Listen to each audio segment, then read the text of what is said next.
Salve galera, o tema do vídeo de hoje é a verdadeira educação popular e a consciência de classe.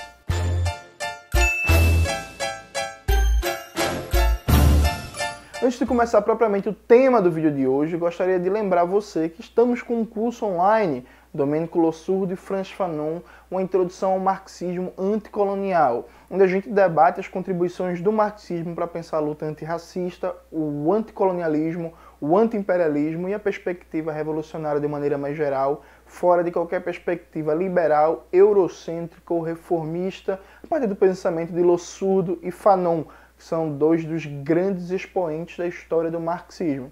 O curso está disponível no Classe Esquerda, que vai estar aqui na descrição do vídeo. Então convido você que ainda não conhece a conhecer. No cenário atual do Brasil ganha cada vez mais força um discurso que se coloca como crítica ao academicismo, crítica ao elitismo intelectual e que defende uma educação que seria uma educação popular, um conhecimento popular. E que na realidade se configura como uma ideologia irracionalista e uma forma de compreender a educação que trata o povo como burro, como imbecil, embora não diga. Recentemente circulou nas redes sociais, por exemplo, coisas como: a sua mãe entenderia sua pesquisa, a sua avó conseguiria ler sua dissertação de mestrado, a sua pesquisa, o seu vizinho consegue entender. Veja, isso parece colocar em questão a linguagem que a gente usa e o nível de circulação e de acesso popular ao conhecimento. Mas na verdade não. A minha mãe, ela não entenderia a minha dissertação de mestrado, porque minha dissertação foi uma crítica à estratégia socialista na obra do Carlos Nelson Coutinho. Minha mãe nunca leu Carlos Nelson Coutinho, ela também não conhece o Nikos Poulantzas, o Pietro Ingrao, Lênin, Kautsky, os debates da segunda ou da terceira internacional. Então não, minha mãe não entenderia minha dissertação de mestrado. E isso não é um problema, porque eu não escrevi a minha dissertação de mestrado para minha mãe ler. Minha dissertação é um estudo que vai dialogar diretamente com as pessoas envolvidas no campo intelectual e nos debates táticos e estratégicos da esquerda. O fato de minha mãe não entender a minha dissertação de mestrado não é um problema de linguagem. Isso é muito importante. Veja, certas perspectivas que se colocam em defesa de uma suposta educação popular, na verdade são anticientíficas, porque reduzem todo o problema de aprendizado a um problema de linguagem. E isso é totalmente equivocado. Claro que a forma da linguagem na relação saber e aprender, compreendendo dentro da temática da didática de maneira mais geral, ela é importante no processo ensino-aprendizagem. Mas nem tudo se resolve com linguagem. Então, por exemplo, eu comecei a estudar o marxismo no final de 2010, começo de 2011. Se eu fosse ler o Capital de Marx em 2011, eu não entenderia. E o problema não é a linguagem, é que eu não tinha o nível de bagagem teórica, um nível de acúmulo cultural, de familiaridade com os termos do debate, da crítica da economia política, da dialética marxista, do materialismo histórico, para compreender. Em 2016, eu li o Capital inteiro 2 vezes e eu compreendi. A linguagem do livro que eu li em 2016 era a mesma em 2011. O que mudou não foi o livro, foi minha capacidade de assimilar níveis cada vez mais complexos de exposição de conhecimento. Isso significa que todo conhecimento ele tem níveis de complexidade. Então, não existe linguagem, não existe didática que me faça compreender o Capital se eu fosse ler em 2011. Eu não compreenderia a obra em sua totalidade e sua complexidade, ainda que o professor ou a professora fosse maravilhoso. Onde é que entra o papel da linguagem, da didática de maneira geral?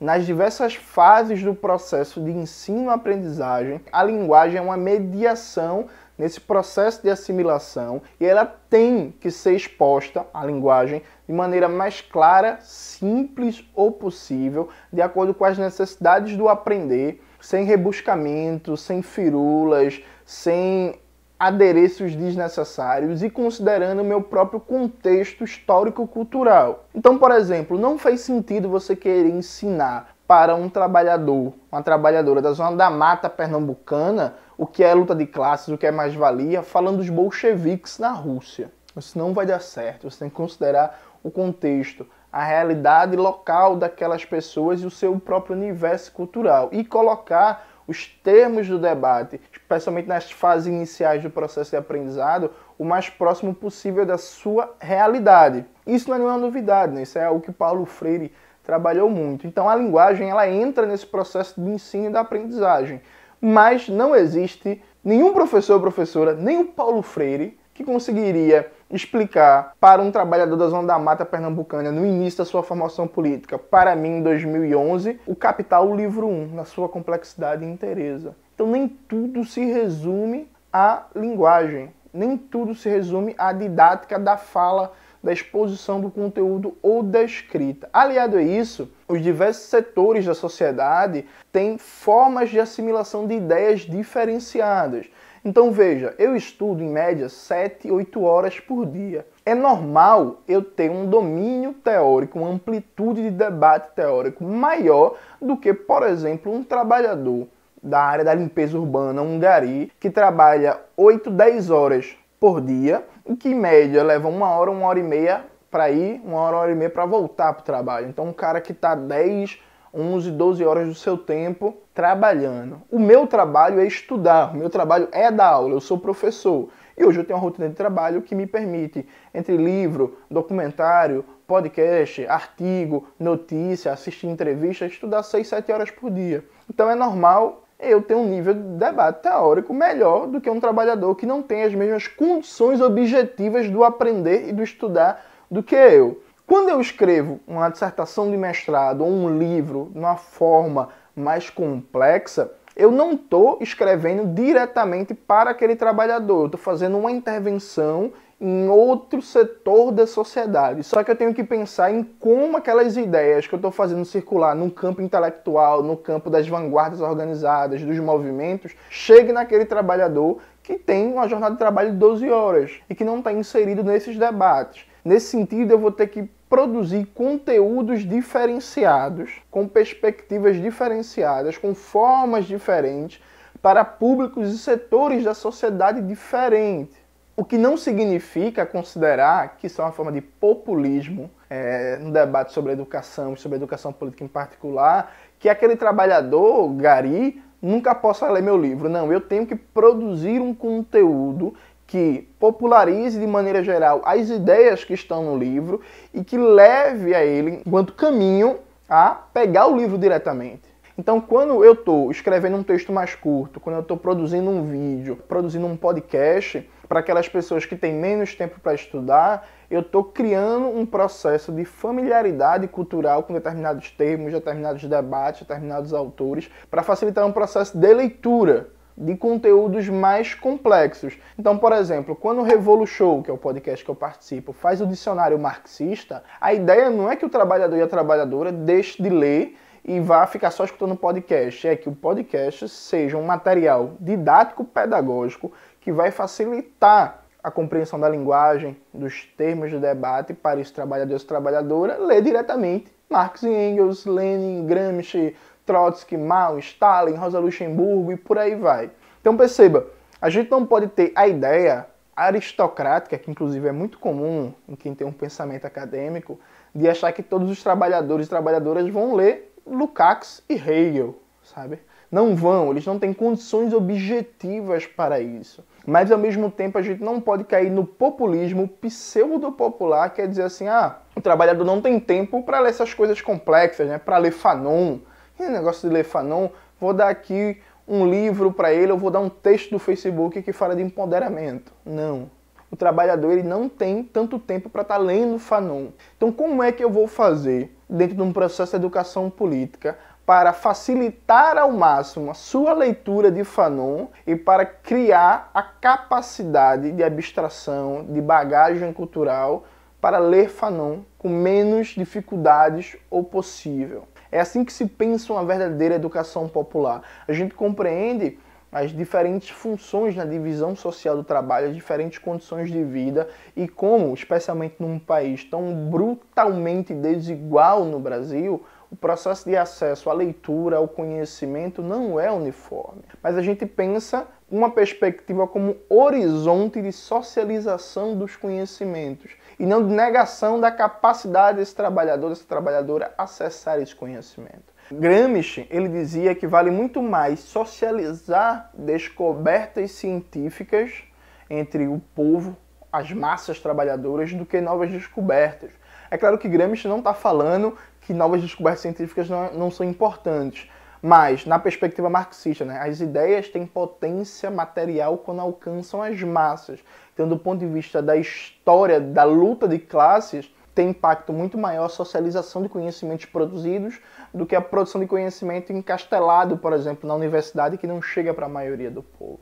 Então, quando a gente vai pensar a educação popular, a gente pensa o contexto dos sujeitos que vão passar pelo processo de educação política, sua bagagem cultural, suas condições de vida objetiva, suas possibilidades de estudo. Não adianta, por exemplo, você chegar para um trabalhador que ganha um salário mínimo e falar para ele, olha, compra a coleção Marx e Engels da Boitempo.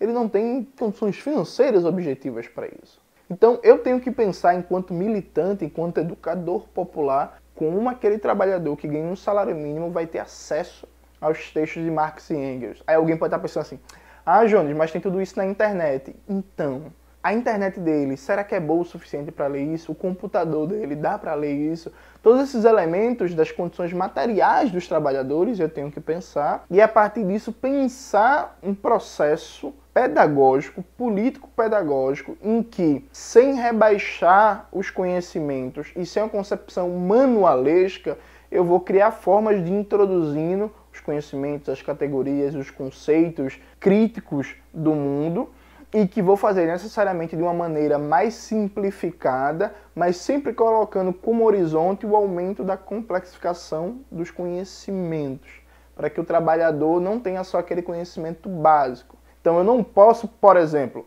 quando a gente vai explicar mais-valia, a gente dá uma explicação bem básica de mais-valia numa primeira aproximação, né? A gente explica, olha, tu produz 100 na empresa, na fábrica, só que o patrão só te paga 10, e aí 90 tá ficando com o patrão. Essa diferença entre o que tu produziu e recebeu, o que o patrão se apropriou, é mais-valia. Veja, essa explicação não é que ela está errada, ela é simplista, mas enfim, não é só isso. Mas numa primeira abordagem, ok, não tem problema, dependendo do contexto que se está tratando.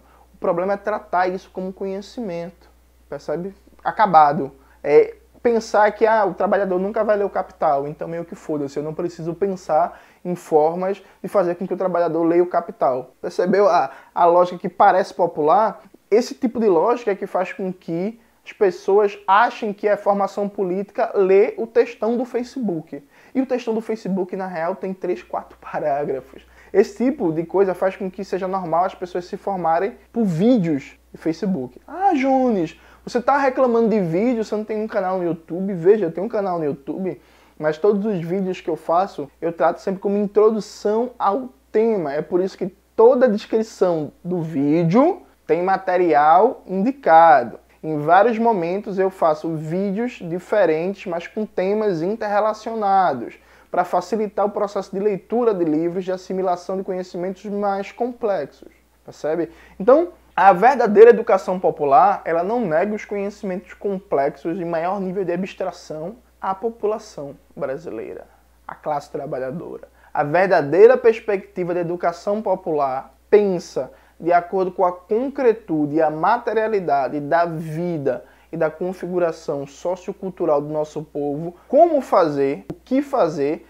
para, no processo de educação política, o povo trabalhador alcançar níveis cada vez mais complexos e amplos de conhecimento histórico, político, econômico, social, filosófico, literário, porque não, conhecimento também fundamental. Essa é a verdadeira concepção da educação popular. Socializar ao máximo os conhecimentos. Socializar ao máximo o patrimônio cultural promovido pela humanidade. E nesse processo de socialização, pensar com muita qualidade, com muita seriedade, todo o processo didático, de linguagem, de material pedagógico, mas não negar esse conhecimento à classe trabalhadora, dizendo que ela não entende. Ou não criminalizar a pesquisa científica, dizendo assim, ah, mas a sua mãe, o seu tio, o seu avô não entendem o seu livro. Pô, então, massa, não entende. E aí, isso é o problema do livro? Não necessariamente. Isso é o problema de pensar como essa pessoa vai entender. É isso, galera. Espero que vocês tenham gostado do vídeo de hoje. Eu, particularmente, eu gostei muito. porque bater em racionalismo também é divertido, não tão divertido como bater no liberalismo, né, que aí vocês sabem que é meu esporte preferido. Não esqueçam de se inscrever no canal, ativar o sininho, ouvir o Revolushow, conferir os materiais na descrição do vídeo, olhar os cupons de desconto que estão aqui na descrição do canal. Um beijo e até a próxima!